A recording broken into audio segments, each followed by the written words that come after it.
She laughed at a mafia boss and bet she could prove rich men don't know how to please women. But when Damian Russo whispered, "Wanna bet?" in a crowded Manhattan lounge, Lena Carter had no idea she'd just signed a contract written in blood. What started as a flippant remark became an obsession that would end with her walking into a warehouse full of armed men, a gun in her trembling hands, choosing between saving the man who'd claimed her soul or watching him die. The bet wasn't about pleasure anymore.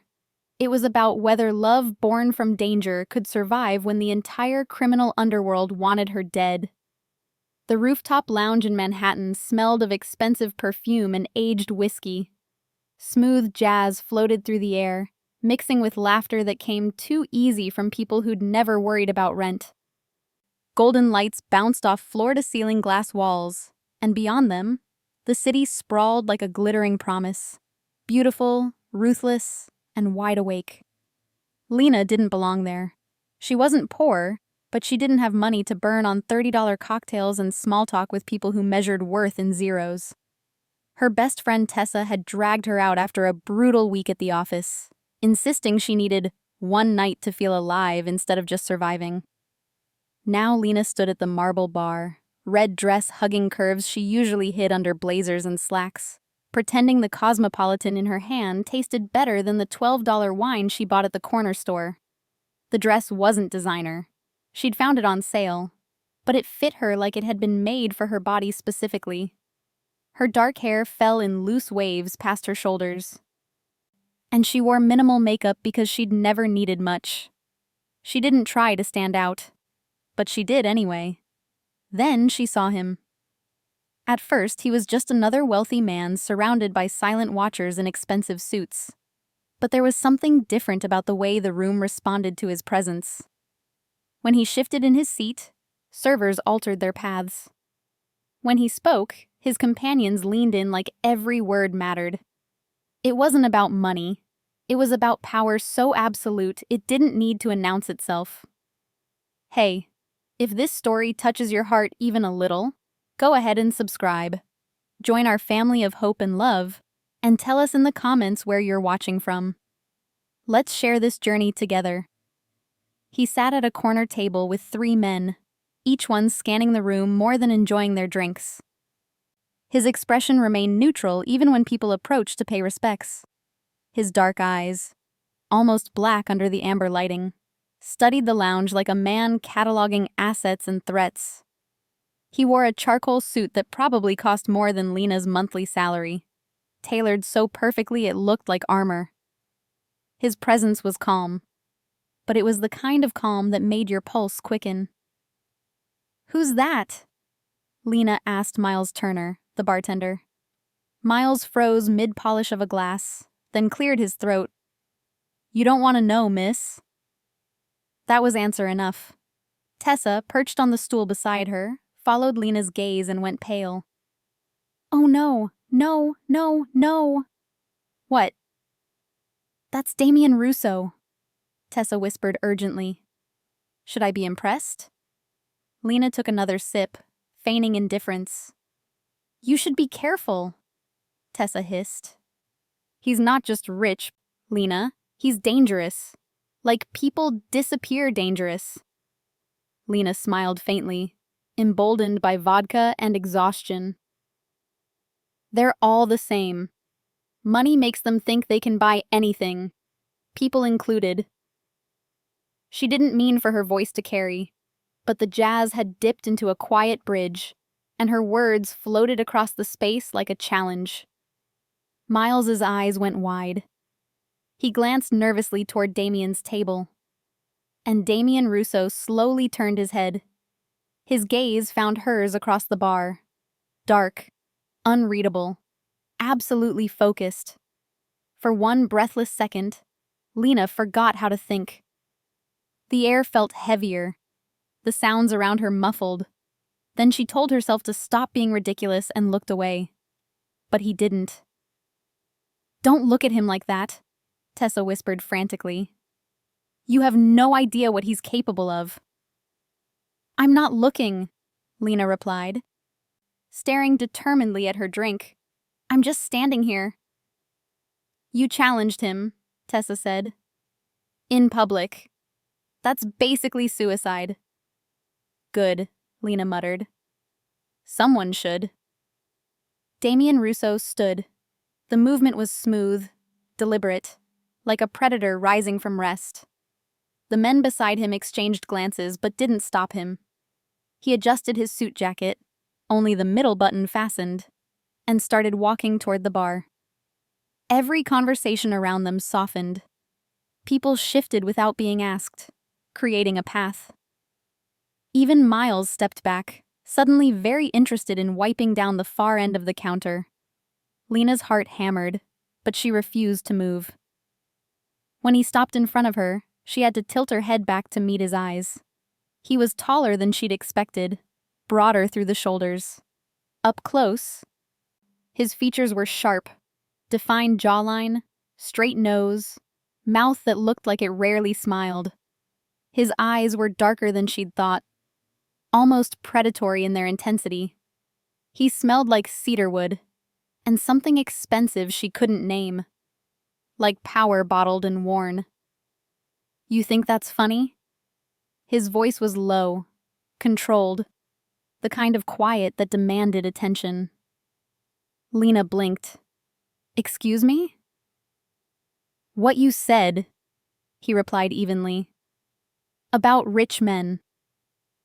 She lifted her chin, refusing to be intimidated. It's just an opinion. Based on what?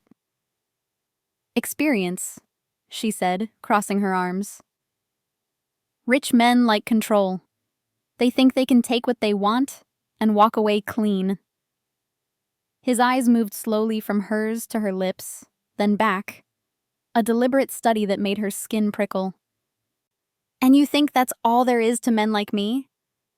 Isn't it? Something flickered in his expression. Not anger, something more dangerous.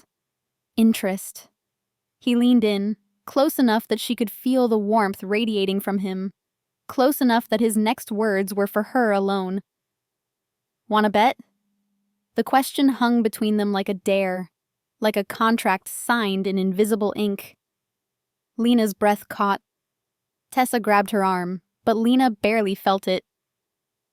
What kind of bet? She heard herself ask. Damien's mouth curved.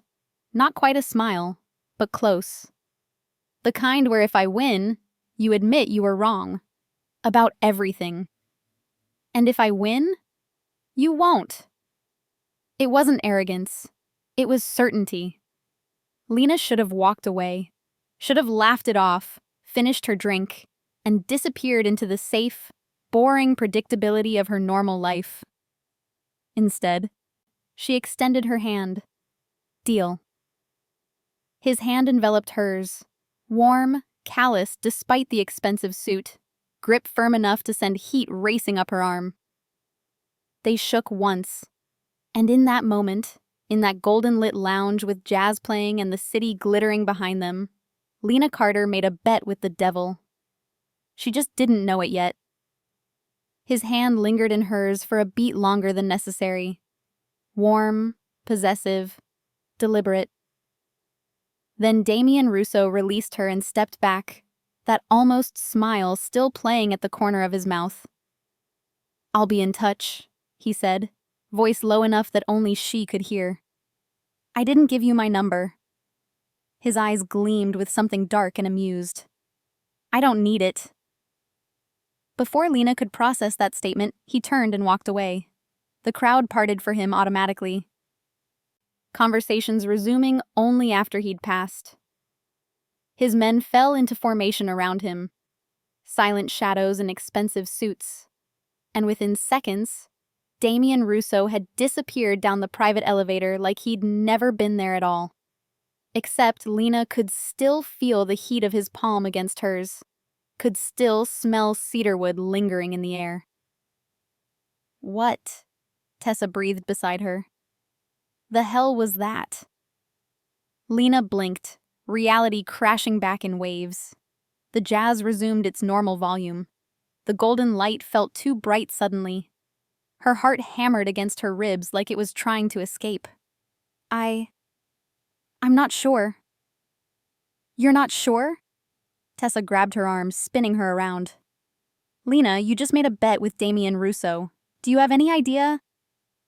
She stopped, lowering her voice to an urgent whisper.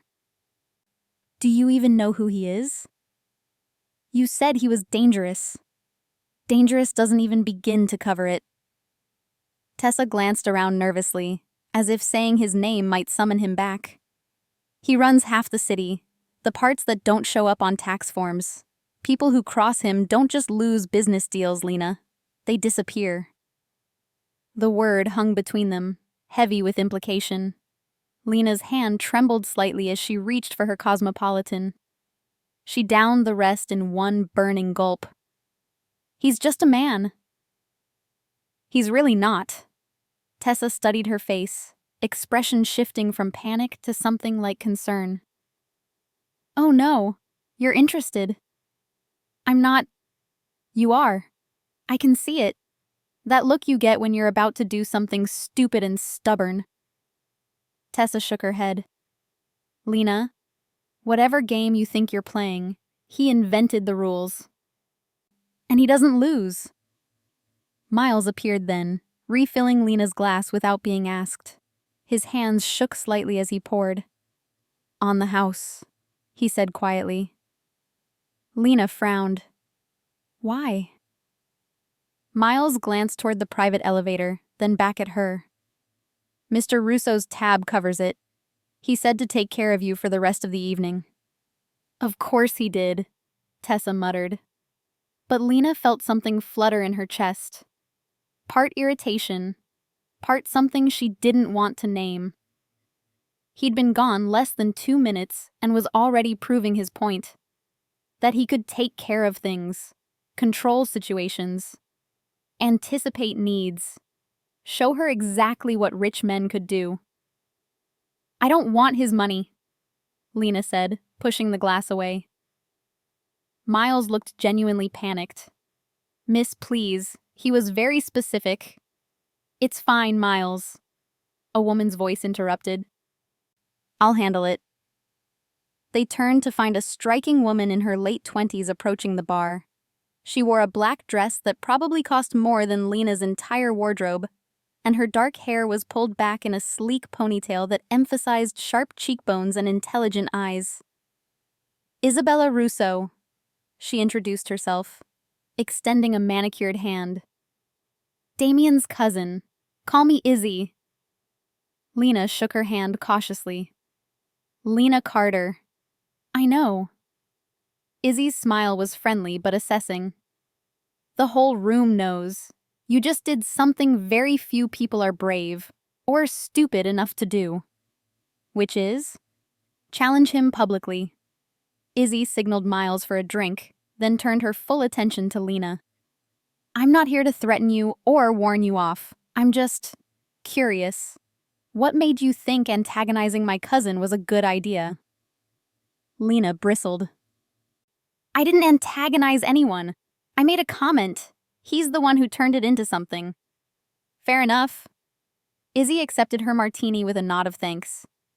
But you said yes to his bet. Why? The question caught Lena off guard. Why had she said yes? Pride? Curiosity?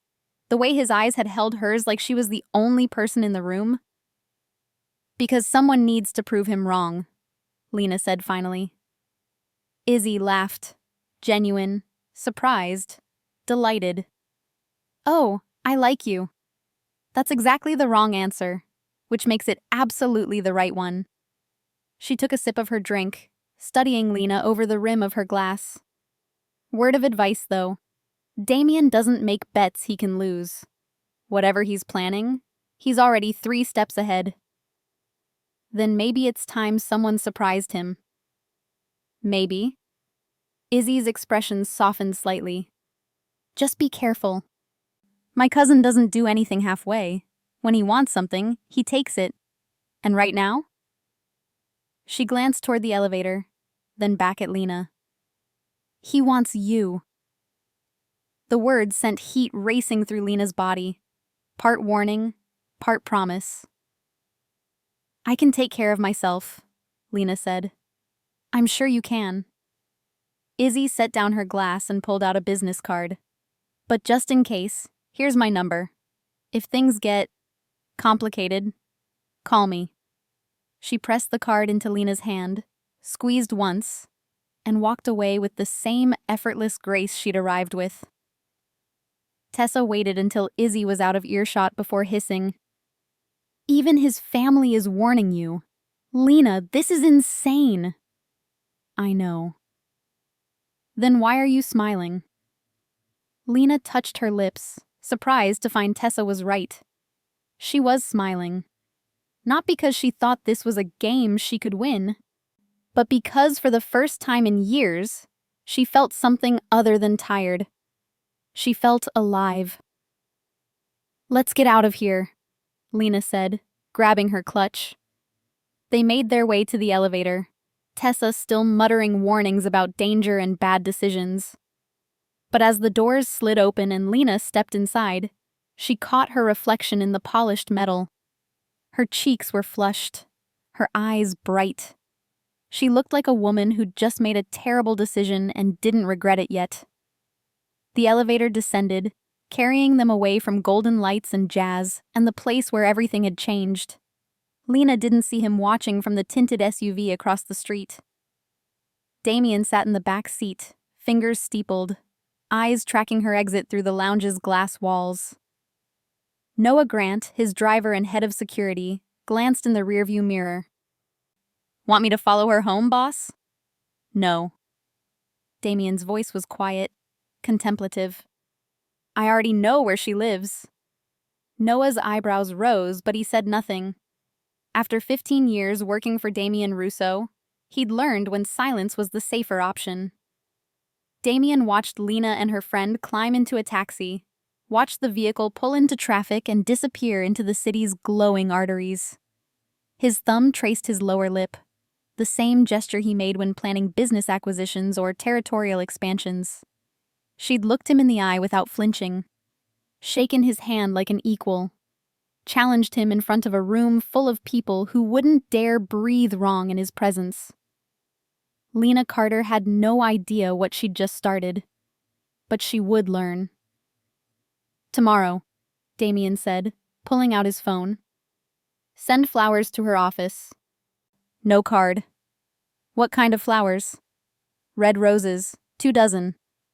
He paused, then added, "No, 3. And make sure they arrive when her coworkers can see."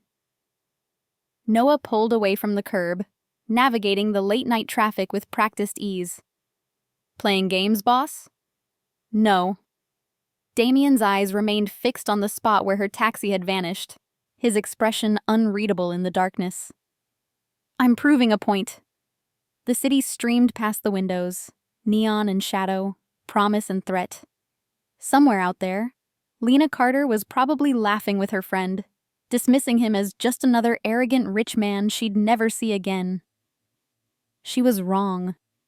Damien Russo didn't make bets he couldn't win, and he'd just decided that Lena Carter was the prize he'd been waiting for his entire life.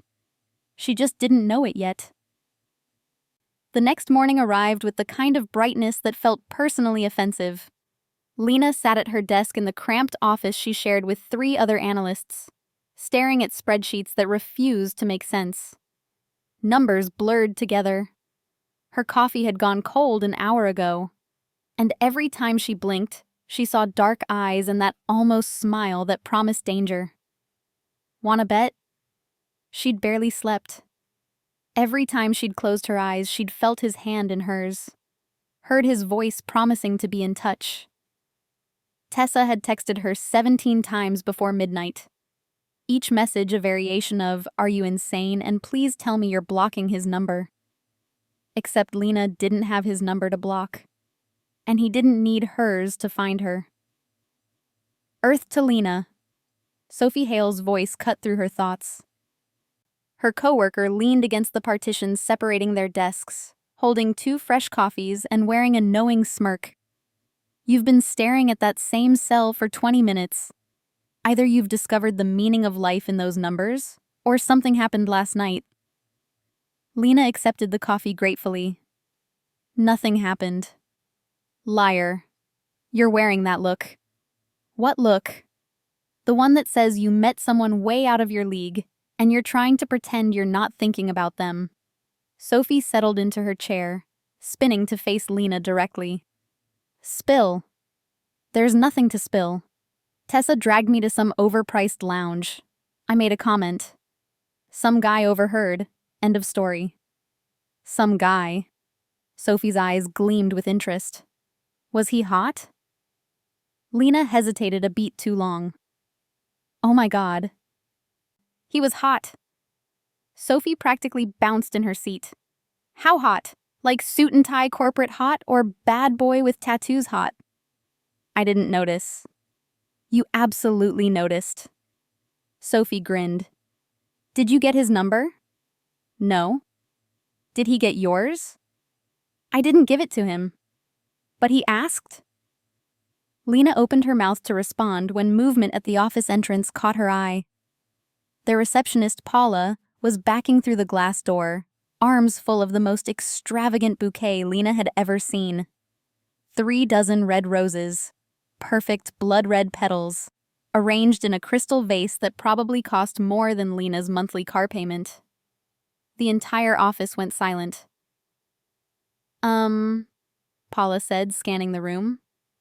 Delivery for Lena Carter? Sophie's jaw dropped. Holy shit! Lena stood slowly, her heart suddenly racing. There must be a mistake. No mistake. The delivery guy was very specific. Paula maneuvered the arrangement onto Lena's desk, where it dominated the space like a crimson throne. There's no card, though. Just these. Every person in the office was staring now. Whispers started immediately. Speculation, curiosity, envy. Lena touched one petal, soft as silk, and knew exactly who'd sent them. So, Sophie said slowly, the guy you didn't notice just sent you about $500 worth of roses, with no card. That's either incredibly romantic or incredibly creepy. Both, Lena muttered. Her phone buzzed. Unknown number. Do you like roses? DR. Her pulse jumped. She typed back quickly. How did you get my number? I told you, I don't need it. I have it anyway. That's not an answer. It's the only one you're getting. Dinner tonight. 8 p.m. Lena's fingers hovered over the keyboard. That wasn't a question. No, it was a statement. I'll send a car. I have plans. Cancel them. The sheer arrogance made her want to throw her phone across the room. Instead, she typed, No. 3 dots appeared, then disappeared, then appeared again. Finally, we'll see. Lena shoved her phone in her drawer and tried to focus on work. But the roses sat there like a declaration of war, their scent filling the small office, impossible to ignore. Just like the man who'd sent them. At 5:47 p.m., Lena was packing up her desk when Paula's voice crackled over the intercom. Lena? There's someone here to see you. Sophie looked up from her computer. Please tell me it's Flower Guy. It's not Flower Guy, Lena said, grabbing her bag. But her stomach flipped anyway. She walked to the reception area and stopped short.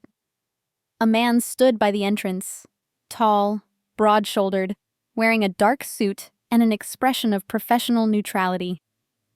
His hand rested casually near his hip in a way that suggested a concealed weapon.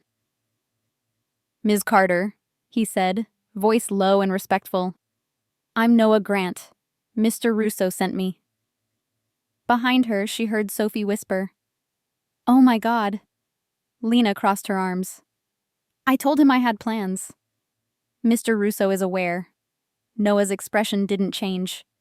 He asked me to convey that he'd like to discuss the terms of your arrangement. Over dinner. Tonight. We don't have an arrangement. You shook his hand, made a bet. Noah tilted his head slightly. In Mr. Russo's world, That's binding. In my world, that's called a conversation. Something flickered in Noah's eyes. Respect, maybe, or sympathy. Miss Carter, I'm not here to force you into anything. I'm simply delivering a message. Mr. Russo requests your company for dinner at 8. And if I refuse? Noah was quiet for a moment. Then, softer. He doesn't request twice. The words landed like a promise and a threat wrapped together. Lena felt the weight of the office watching, listening. She thought about the roses, about his text. We'll see. About the way he'd looked at her last night like she was a problem he intended to solve. Tell Mr. Russo, she said carefully, that I'm not a woman who responds well to demands. I'll relay the message. Noah produced a business card from his jacket. If you change your mind, the car will be outside your building at 7:45. The reservation is at Aurelio's. Aurelio's. The restaurant with a 6-month waiting list and entrees that cost more than her weekly grocery budget. Noah nodded once and left. The moment the door closed, Sophie was at her side. You're going, right? Absolutely not. Lena, that man sent his personal security to invite you to dinner at Aurelio's. Do you know how hard it is to get a table there? I don't care about tables, Sophie. I care about men who think they can buy compliance. But even as she said it, Lena knew she was lying. She cared. About the roses. About the bet. About the way Damien Russo had looked at her like she was the most fascinating thing he'd encountered in years. She just wasn't ready to admit it yet. At 8:17 p.m., Lena walked into the lounge. The same golden light, the same jazz, the same bartender who looked up, recognized her, and immediately reached for the good scotch. Ms. Carter, Miles said, pouring without being asked. He's been here since 8. I'm not here to see him. Of course not. Miles slid the glass across the bar. That's why you came to the same lounge on a Tuesday night. Lena shot him a look but accepted the drink. She felt him before she saw him. That shift in the air, the weight of attention that made her spine straighten. Damien appeared at her side like he'd materialized from shadow. Same immaculate suit, same controlled presence. But his eyes held something darker tonight. Satisfaction. You're late, he said. I wasn't coming. And yet, he gestured to her presence. Here you are. Lena turned to face him fully, lifting her chin. I'm not here because you summoned me. I'm here because I choose to be. Is there a difference? Yes. His mouth curved, that almost smile that made her pulse race. Tell me, Lena, what do you want? The question felt loaded, dangerous. She met his eyes and didn't blink. To not be one of your possessions. Too late. He leaned closer, voice dropping to something intimate and absolute. You already are. You just don't know it yet. Heat flooded through her. Anger and something else she refused to name. You're unbelievable. I'm honest. His gaze traced her face like he was memorizing it. You think about me. Wonder what I'm planning. Replay our conversation in your head when you should be sleeping. That's not... You came here tonight, he interrupted softly. Knowing I'd be here. Knowing I'd approach. Because you wanted to see if that feeling from last night was real or just champagne and bad judgment. Lena's breath caught because he was right. Completely, infuriatingly right. You're very sure of yourself, she managed. I'm sure of you. He straightened, giving her space but not releasing her from his gaze. The bet stands, Lena, and I intend to win. Maybe I will. You won't. It wasn't arrogance, it was certainty. But I'm going to enjoy watching you try. Lena set down her glass with deliberate care, gathered what remained of her composure, and stood. Good night, Mr. Russo. She walked away without looking back, feeling his eyes on her with every step. The night air hit her face as she pushed through to the street, cool and bracing. She'd won. She'd walked away, proven she couldn't be controlled or commanded. So why did it feel like he'd let her go? Inside the lounge, Damien returned to his table, where Noah waited with reports. She left, Noah observed. I know. You didn't stop her. I didn't need to. Damien accepted the scotch Miles brought, eyes still fixed on the door Lena had disappeared through. She'll think about this conversation all night. Wonder why I let her walk away. Question whether she won or I did. And tomorrow? Damien's smile was slight, dangerous, satisfied. Tomorrow she'll realize the answer, that every moment she spends thinking about me is a moment I'm winning. He raised his glass toward the empty doorway. Checkmate, Lena Carter. The text arrived on Wednesday at 2:34 p.m. Unknown number. 7 words that made Lena's blood run cold. Stay away from Damien Russo. He'll destroy you. She stared at her phone. Sitting at her desk with spreadsheets forgotten. Sophie was at lunch. The office hummed with ambient noise. Keyboards clicking, phones ringing. The steady rhythm of ordinary life. Lena deleted the message and tried to focus on work. At 2:47, another text arrived. This isn't a joke. Her hands went still on the keyboard. She looked around the office, suddenly hyper-aware of windows, sightlines, the feeling of being observed. Who is this? No response. Lena shoved her phone in her drawer and told herself it was nothing. A prank. Someone who'd seen the roses and decided to have fun at her expense. Except the knot in her stomach suggested otherwise. She came home to find her apartment door slightly ajar. Lena froze in the hallway, keys in hand, every instinct screaming. She'd locked it that morning. She always locked it. The door sat open maybe 2 inches, darkness visible through the gap. Her hand shook as she pushed it wider. Nothing looked disturbed. Her small living room was exactly as she'd left it. Laptop on the coffee table, blanket draped over the couch, yesterday's coffee mug still in the sink. But something felt wrong. The air felt different, like someone had been breathing it. She checked every room, heart hammering. Bedroom, untouched. Bathroom, empty. Kitchen, nothing missing. But her jewelry box on the dresser had been moved. Just slightly. An inch to the left of where she always kept it. Someone had been here. Lena grabbed her phone with trembling fingers and called the one person she knew could help. Tessa answered on the second ring. What's wrong? Someone was in my apartment. What? Lena, are you sure? I'm sure. Lena locked the door, threw the deadbolt, shoved a chair under the handle for good measure. And I got these texts. She read them aloud, hating how her voice shook. Tessa was quiet for a long moment. Then, carefully, you need to call the police. And tell them what? That I got anonymous warnings and my jewelry box moved 2 inches? That someone broke into your apartment. Nothing was taken. There's no sign of forced entry. They'll think I'm paranoid. Lena sank onto her couch, still clutching the phone. This is about him. About Damien. Then maybe you should listen to whoever sent those texts. Before Lena could respond, her phone buzzed. Another call coming through.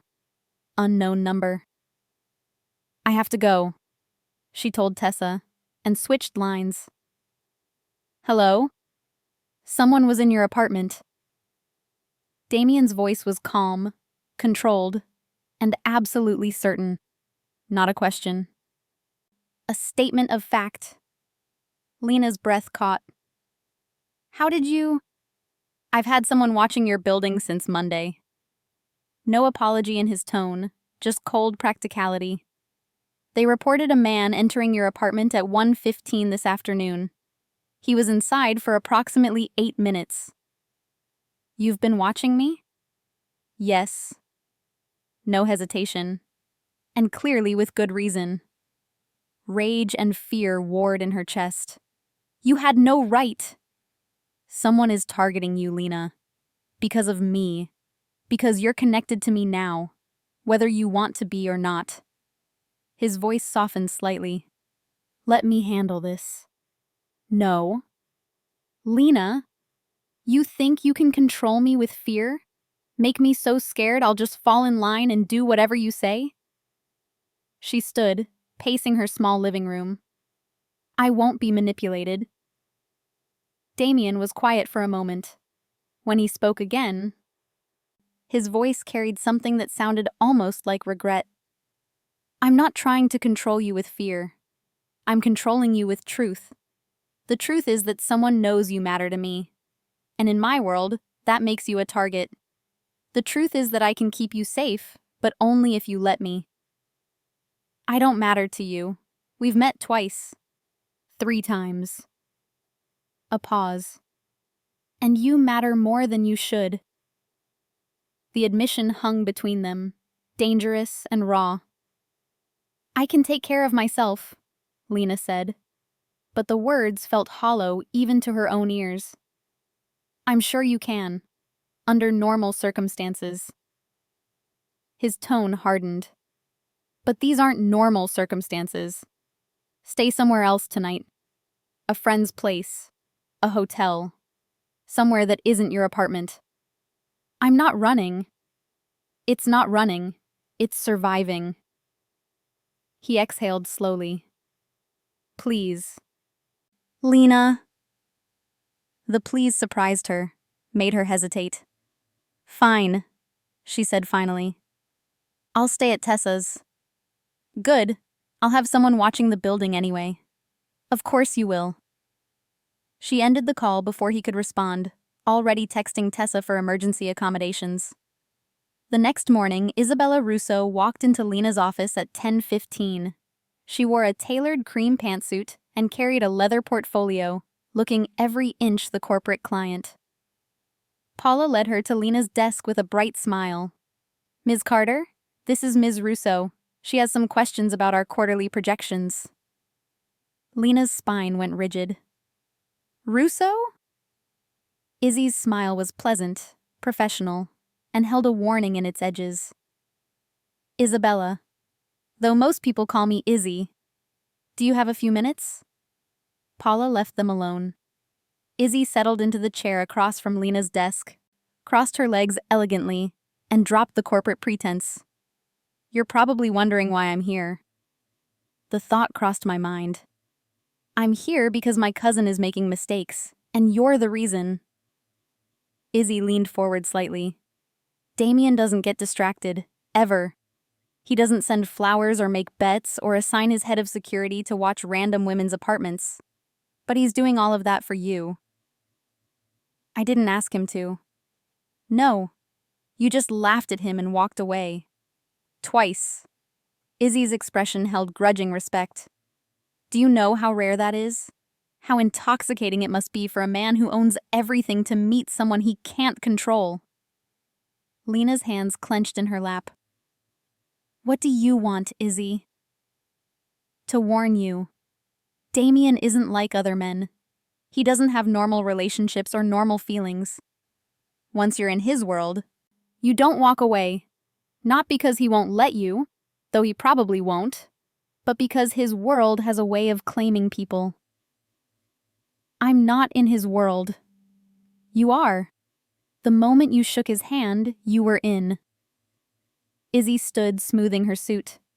The texts you received, the break-in, that's just the beginning.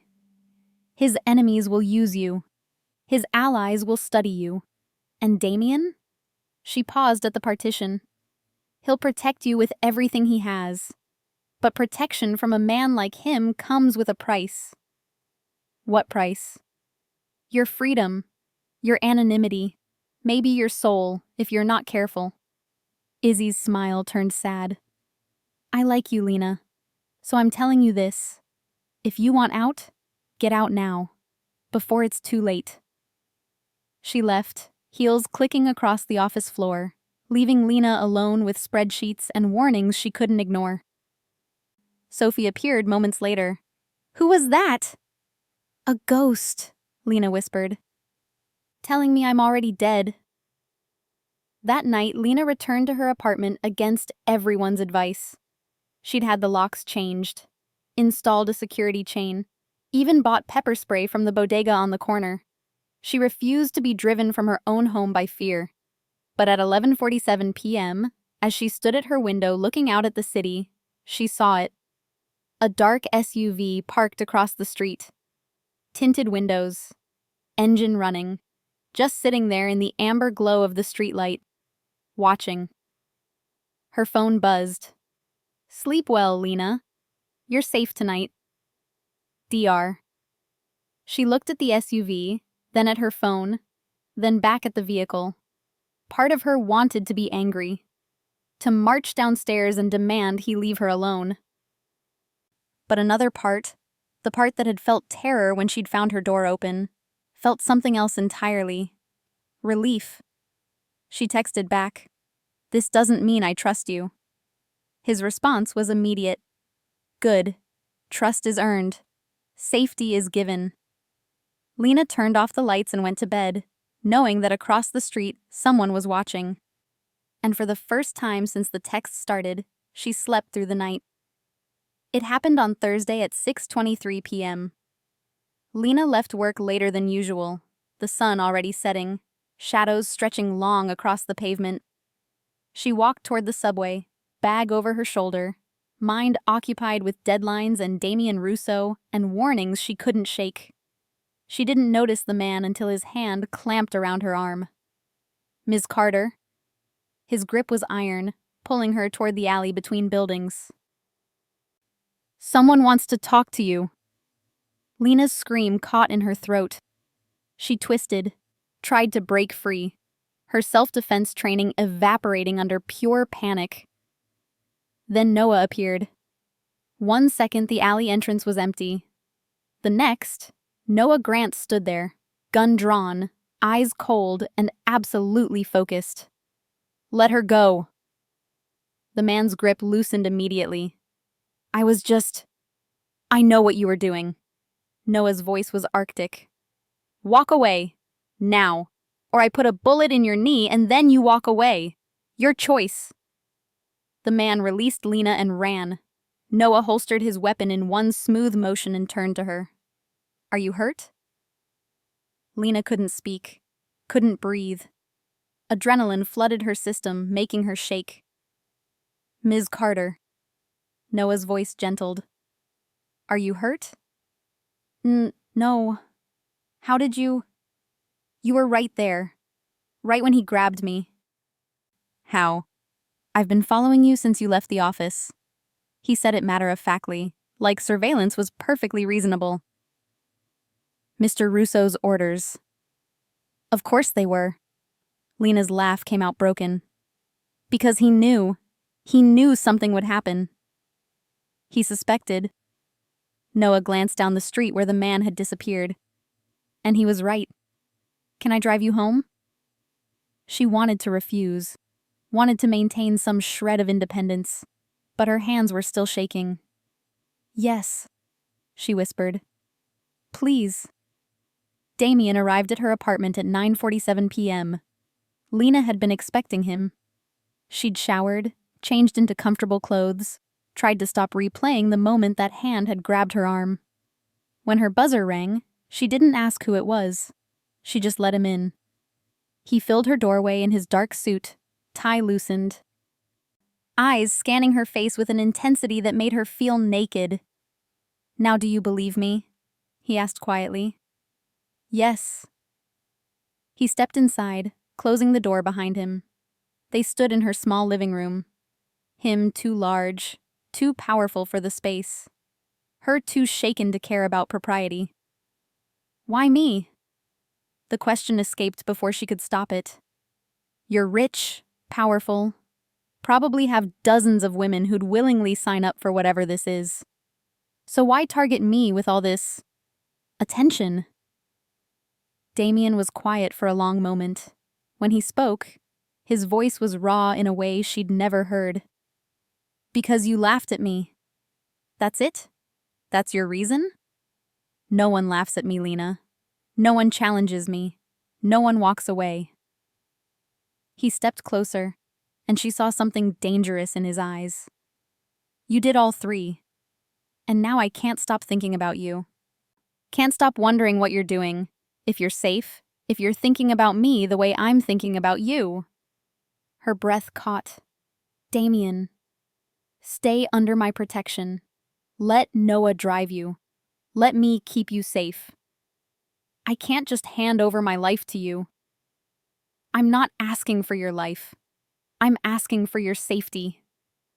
His jaw clenched. If you die because of me, because someone uses you to hurt me, I won't forgive myself.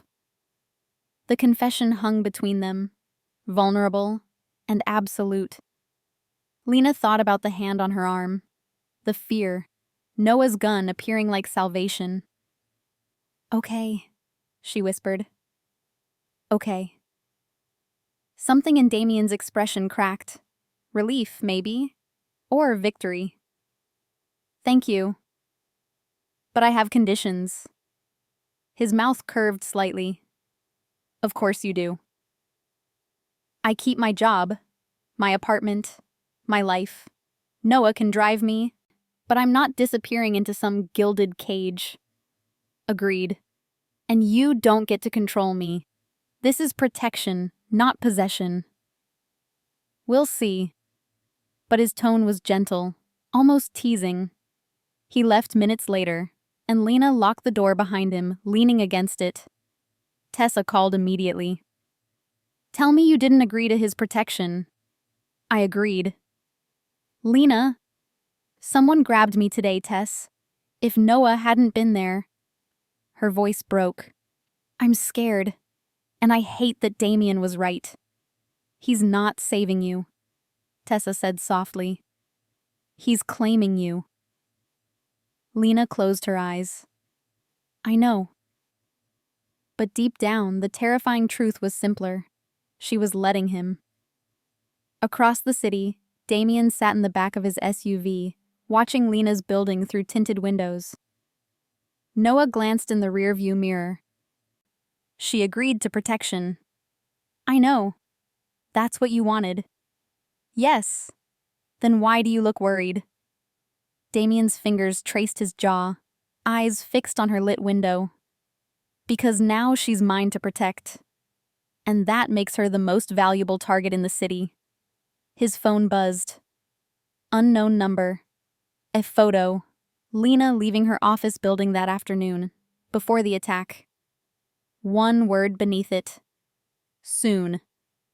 Damien deleted the message, jaw tight, and made a call. Find out who sent that. And when you do, his voice went cold. Make them disappear. He ended the call and whispered into the darkness, not caring that Noah could hear. You shouldn't make me care, Lena Carter. But it was already too late. He did. 3 weeks passed in a careful dance of protection and defiance. Noah drove Lena to work each morning, silent and professional. She'd stopped arguing about it after the third day, realizing some battles weren't worth the energy. Damien appeared at unpredictable intervals. Coffee deliveries at her office, texts checking if she'd eaten, flowers that arrived with increasing frequency, and no cards. They hadn't been alone together since the night she'd agreed to his protection, but the awareness between them built like pressure in a sealed container, waiting to explode. The gala invitation arrived on a Tuesday. Russo Industries charity benefit. Saturday, 7 p.m. You'll need a dress. I'll send options. DR. She'd typed and deleted 5 responses before settling on, I can buy my own dress. His reply was immediate. I'm sure you can, but you won't. He was right. 3 dresses arrived Thursday afternoon, each more stunning than the last, each costing more than her monthly rent. She chose the midnight blue silk because it made her feel powerful and texted him a photo. This one. Good choice. Car picks you up at 6:30. The gala was everything Lena had imagined and nothing she'd prepared for. A Manhattan ballroom transformed into crystalline elegance. Chandeliers dripped light onto marble floors. Men in tuxedos, women in gowns that cost more than cars. Champagne flowing, laughter sparkling, the subtle hum of money and power exchanging hands under polite conversation. Damien waited at the entrance, devastating in a black tuxedo that fit him like violence wrapped in silk. His eyes tracked her approach, darkening with something that made her pulse race. "You look..." He stopped, seeming to search for words. "Dangerous." "Good," she replied. That was the goal. His hands settled on her lower back as he guided her inside. Possessive. Protective. Impossible to ignore. Heads turned. Whispers followed like smoke. "Russo's new girl." "Who is she?" "Does it matter?"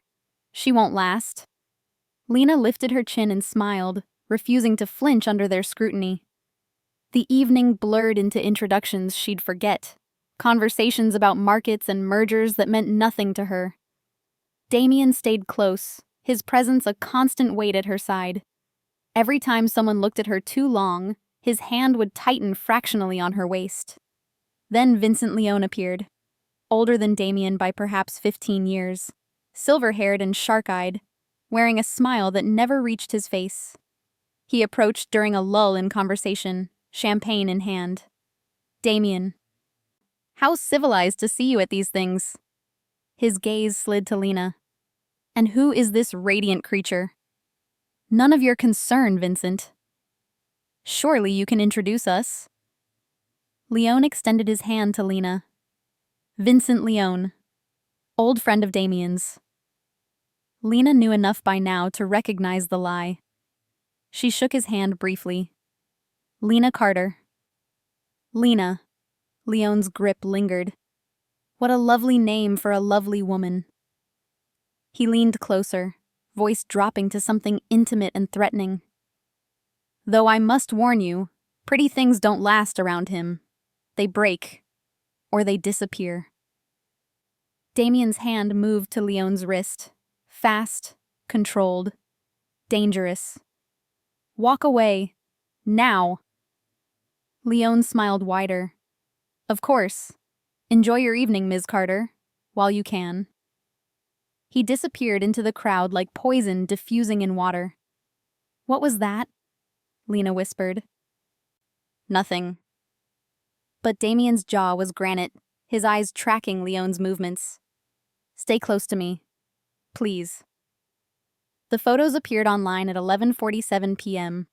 Lena and Damien at the gala, his hand on her waist, her looking up at him, both captured in a moment that looked far too intimate.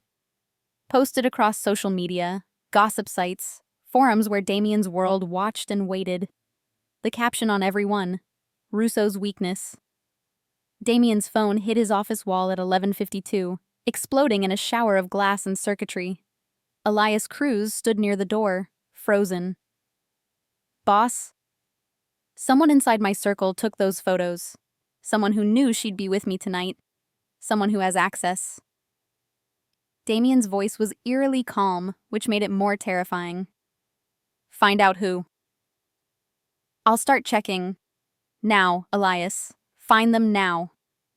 Elias fled. Damien stood at his window. Hands braced against the glass, breathing controlled fury. His reflection looked like a stranger, all cold rage and barely leashed violence. His phone rang. The backup he kept for emergencies. Lena. "I saw the photos," she said without preamble. "Are you okay?" The question surprised him. "Am I okay? They just painted a target on your back and you're asking if I'm okay?" "Yes, Because you look like you're about to burn the city down. I might. He exhaled slowly. This is exactly what I was afraid of. You're exposed now. Identified.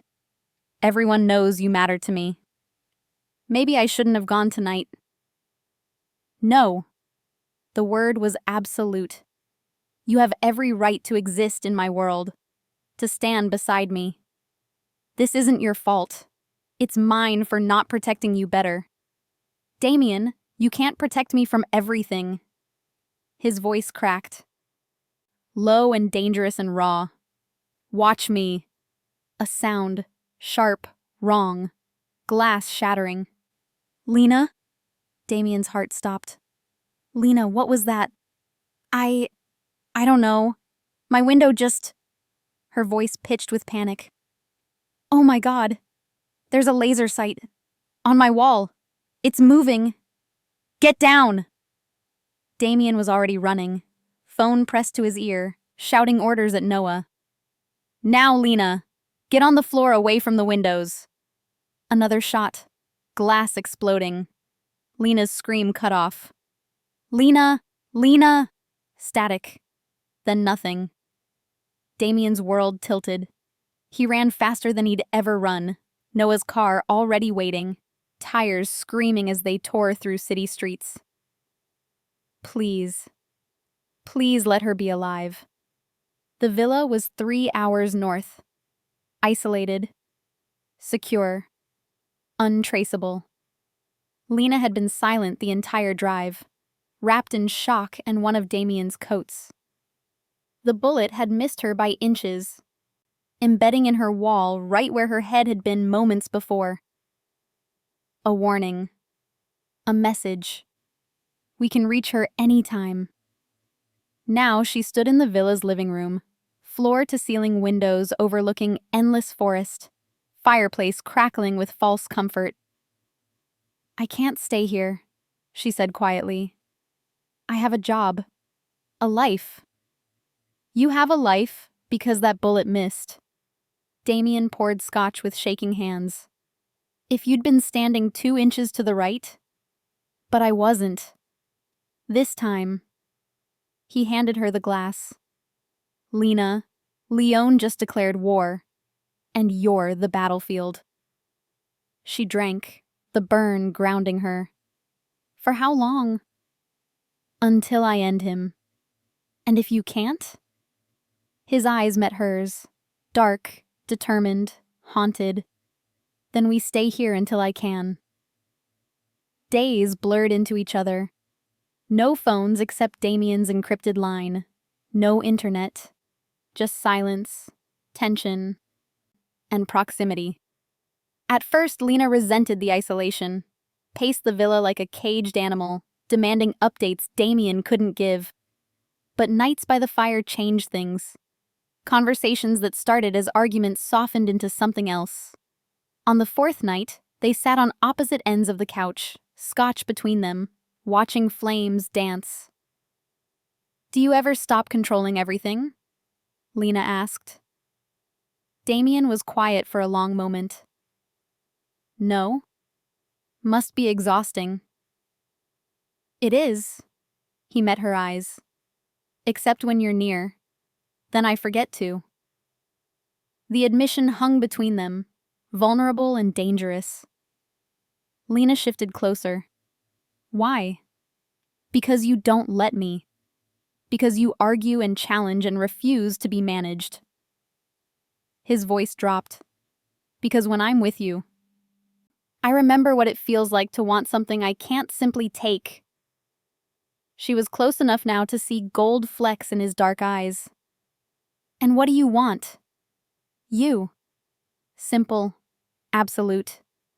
All of you. But I'll settle for keeping you alive. They collided like fire meeting gasoline. His mouth on hers, fierce and desperate. Her hands in his hair, pulling him closer. The couch forgotten as they stumbled toward his room, shedding clothes and control in equal measure.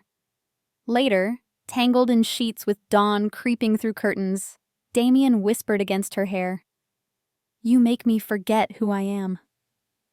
Lena traced patterns on his chest, feeling his heart thunder. Maybe that's what scares you. Maybe. He pulled her closer. Or maybe that's what I've been waiting for.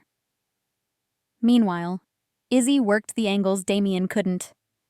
She cornered Elias at a coffee shop, sliding into the booth across from him. "You look like hell," she observed. Elias's hands shook around his cup. "I'm fine." "You're terrified and guilty, which means you know something." She leaned forward. "Spill it, Elias, before Damien figures it out himself." "I can't. My sister, Leone, has her—" "I know. I also know you've been feeding him information. That you're the leak." Izzy's voice was cold. "How long?" Elias broke, tears streaming. 3 months. He said he'd kill her if I didn't cooperate. I didn't know he'd target Lena. But he did, because you told him she mattered." "I'm sorry. God, I'm so sorry," Izzy called Damien immediately. Damien's fury was ice when he confronted Elias at the villa. The man fell to his knees begging, "Please, boss, my sister is already safe." "I extracted her this morning." Damien's voice could have frozen blood. "You betrayed me. Endangered Lena. For what? Fear?" "Yes, I was afraid." "Then you should be terrified now." Damien leaned close. "I'm sparing your life once, because you saved me years ago. But one more lie, Elias. One more betrayal. And I end you myself, understood?" "Yes. Yes, boss. Thank you. Get out." Elias fled, leaving Damien alone with rage and relief. Inside, Lena found him on the balcony, gripping the railing. "You let him live." "I'm not a complete monster." He didn't look at her. "Though sometimes I wonder." She touched his back gently. "You make me forget who I am," she quoted softly. "Maybe that's what scares you." Damien turned, pulling her against him. "It does. But losing you scares me more." The call came 3 days later. Leone wanted a meeting. A truce negotiation. Damien knew it was a trap. Went anyway. Because ending wars required walking into fire. The warehouse erupted in gunfire within seconds.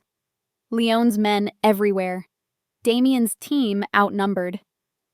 In the chaos, Elias appeared, throwing himself in front of Damien as bullets flew. He took 3 shots meant for his boss. "I'm sorry," Elias gasped, blood spreading. "Tell my sister." "I will." Damien held him as life faded. "I will." Then Leone's men swarmed, and everything went black. Noah found Lena at the villa. "He's been taken. The meeting was an ambush."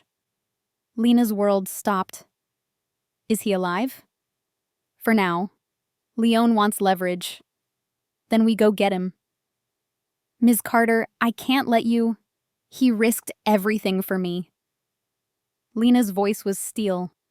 "Now it's my turn."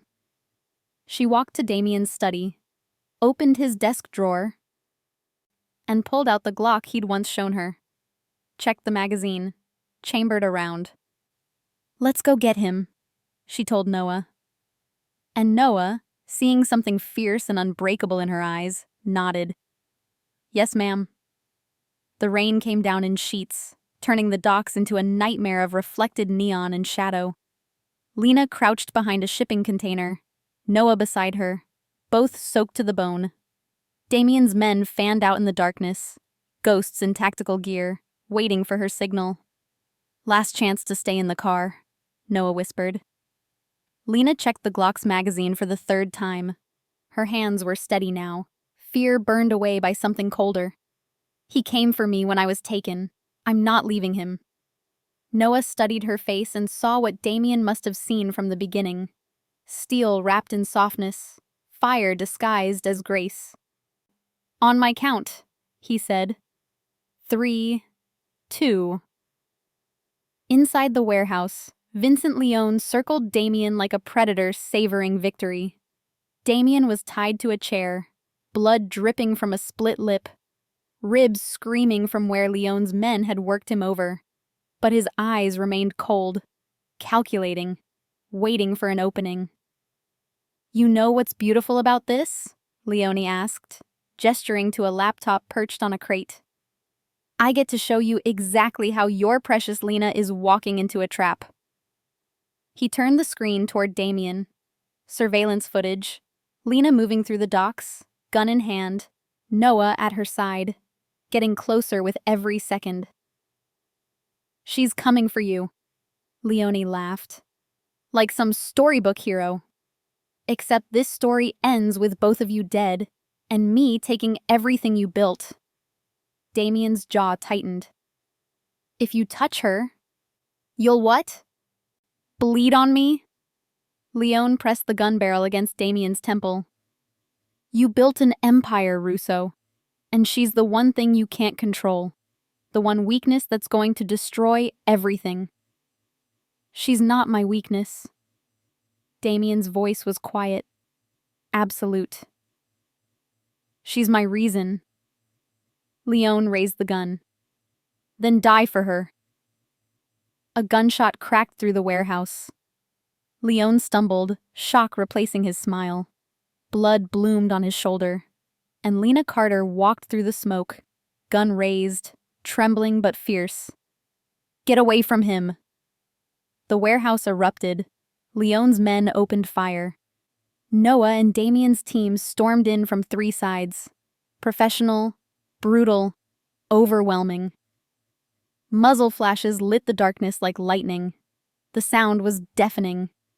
Damien used the chaos to break free, ripping through his restraints with raw strength and adrenaline. He grabbed a fallen weapon and moved, taking down 2 of Leone's men with cold precision. Through the smoke and violence, his eyes found Lena. She'd taken cover behind a crate, firing with surprising accuracy. Noah was beside her, covering her blind spots, shouting instructions she followed without hesitation.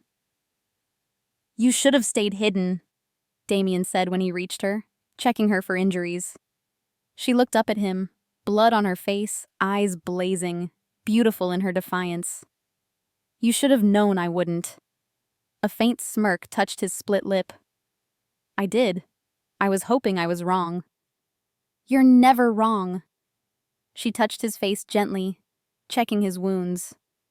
"Except about me being a weakness." "Lena." Leone's voice cut through the chaos. "Enough!" They turned to find him standing in the center of the warehouse. Arm wrapped around Lena's throat before anyone could react. His gun pressed against her temple, blood from his shoulder wounds staining her clothes. "Everyone stops or she dies!" Leone's voice was ragged with pain and rage. "Put down your weapons!" Damien's men froze, waiting for orders. "Let her go, Vincent." Damien's voice was eerily calm. "This is between us." "No. This is about showing you what happens when you care about something more than power." Leone's finger tightened on the trigger. "Say goodbye, Russo." Damien moved on pure instinct. One shot. Clean. Precise. Leone's head snapped back, expression freezing in surprise. He fell, gun clattering away, body hitting concrete with finality. Lena stumbled forward, and Damien caught her, pulling her against his chest so tightly she could barely breathe. "I've got you," he whispered. "I've got you." Around them, the last of Leone's men surrendered or fell. The warehouse settled into eerie silence broken only by rain hammering the metal roof. Lena pulled back, hands framing Damien's face, searching his eyes. "You're hurt." "I'm fine. You're bleeding." "I don't care." He pressed his forehead to hers. "You shouldn't have come. You could have been killed." "So could you." Her thumb brushed blood from his lip. "You don't have to win anymore, Damien. You already have." Have I? Yes. She smiled through tears. You have me. His kiss was desperate, claiming, grateful. Everything they'd been dancing around for weeks finally crystallizing in that moment. Then Noah's voice cut through. Boss, behind you! Damien spun, weapon rising, but Lena moved first. She shoved him aside as the hidden gunman, one of Leon's men playing dead, fired. The bullet meant for Damien's chest grazed her arm instead, tearing through silk and skin. Lena gasped, stumbling. Damien's world went red. He fired 3 times. Chest, head. The gunman dropped, truly dead this time. Then Damien was beside Lena, catching her before she fell, hands shaking as he examined the wound. It's just a graze, she managed. I'm okay. You're not okay. You're bleeding. Because of me. Again. His voice cracked. Lena. I chose this. She gripped his jacket with her good hand. I chose you. All of this. Stop trying to carry the guilt alone. Noah appeared with a first aid kit, wrapping her arm with professional efficiency. Clean through. You'll need stitches, but you'll live. Sirens wailed in the distance. Police. Federal agents. The cleanup crew Damien had on permanent retainer.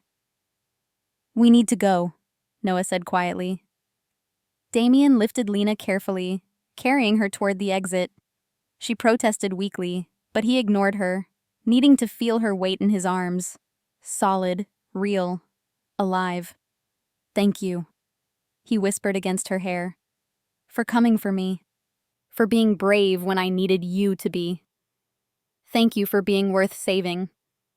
Outside, rain washed blood from concrete. Red and blue lights painted the docks in harsh color. Damien's men secured the perimeter while Noah coordinated with arriving authorities. But Damien only saw her.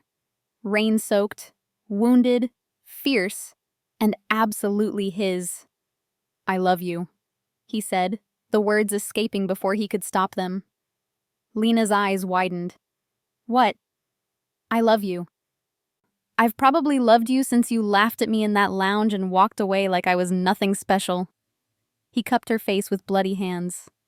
You make me forget who I was, and remember who I want to be. She kissed him softly, tasting rain and copper and promises. I love you too. You terrifying, controlling, impossible man. He laughed, raw and relieved and real. Around them, an empire burned. But for the first time in his life, Damien Russo didn't care about empires. He only cared about the woman in his arms. 6 weeks later, the city had settled into new rhythms. Leone's organization collapsed without him, lieutenants scrambling for power only to find federal warrants waiting. Damien used the chaos to extract himself, piece by piece, business by business, slowly building something legitimate from the ashes of his empire. It was slower, harder, but cleaner. Lena returned to work, the scar on her arm hidden under long sleeves, independence intact, but perspective shifted. Sophie asked questions she deflected with practiced ease. Life resumed its normal patterns. Except nothing felt normal anymore. On a Thursday evening, Lena found herself at the lounge where everything started. Same golden light, same jazz, same bartender who looked up, recognized her, and smiled. Ms. Carter. Miles was already pouring. Haven't seen you in a while. Been busy. She accepted the glass, settling onto her old bar stool. Surviving, mostly. I heard about the docks. Whole city heard. His eyes held respect. You walked into hell for him. He would have done the same for me. She sipped her drink. He did, actually. That why you came back here? To remember how it started? Maybe. Lena traced the rim of her glass. Or to see how it ends, Ends. Damien's voice came from behind her, familiar and warm. That's a depressing word for a Thursday evening. She turned to find him there. Same impeccable suit, same controlled presence, but something softer around the edges. More human. He'd come alone. No guards, no security detail. Just him. Mr. Russo. She smiled. Fancy meeting you here. Ms. Carter. He settled onto the stool beside her. Though I think we're past formalities, don't you? Miles poured him scotch without asking, and diplomatically disappeared to the other end of the bar. They sat in comfortable silence, watching the city glitter beyond glass walls. So, Lena said finally, you still think you won that bet? Damien considered the question seriously. The bet was whether rich men know how to please women. You wanted proof I was different from the rest. And? I didn't win a bet, Lena. He turned to face her fully, eyes holding hers. I won you. Your trust, your love, your terrifying willingness to walk into warehouses with guns blazing. She laughed, the same sound that had started everything. Careful, Damien. That sounds a lot like losing. Maybe. He took her hand, thumb tracing the scar on her wrist. But it's a loss I'd take again. Every single time. Even knowing how it ends? This isn't ending. His voice was certain. This is just beginning. Lena leaned close, lips brushing his. Then let's begin properly. No guns, no warehouses, no rivals trying to kill us. That might be boring. I could use boring. She kissed him softly. As long as it's boring with you. He smiled against her mouth, genuine, unguarded, free. Around them, the lounge hummed with conversation and jazz. Miles polished glasses and pretended not to watch. The city glowed eternal beyond the windows. And Lena Carter finally understood what Damien Russo had known from the beginning. This wasn't a war anyone could win. It was a woman and a man. Flawed, fierce, fighting, choosing each other despite the odds. Maybe because of them. She laughed, and he finally understood completely. This wasn't about control or power or proving points. It was about finding someone worth losing everything for, and discovering that losing everything was the only way to win what mattered. Damien raised his glass. To bad bets and worse decisions. Lena clinked hers against his. And to the people brave enough to make them. They drank together as the city watched, two people who'd walked through fire and somehow found home in the ashes. Outside, rain began to fall. But inside, in that golden-lit lounge where it all began, Lena Carter and Damien Russo were finally, impossibly, completely at peace. She'd laughed at him once and changed his world. Now he'd spend forever making sure she never stopped. If this story moved you, don't forget to subscribe. It's the best way to let me know you enjoyed it. Even if you're watching on your TV, take a moment to join our family of fans who love deep, emotional stories. Your support truly keeps these stories alive.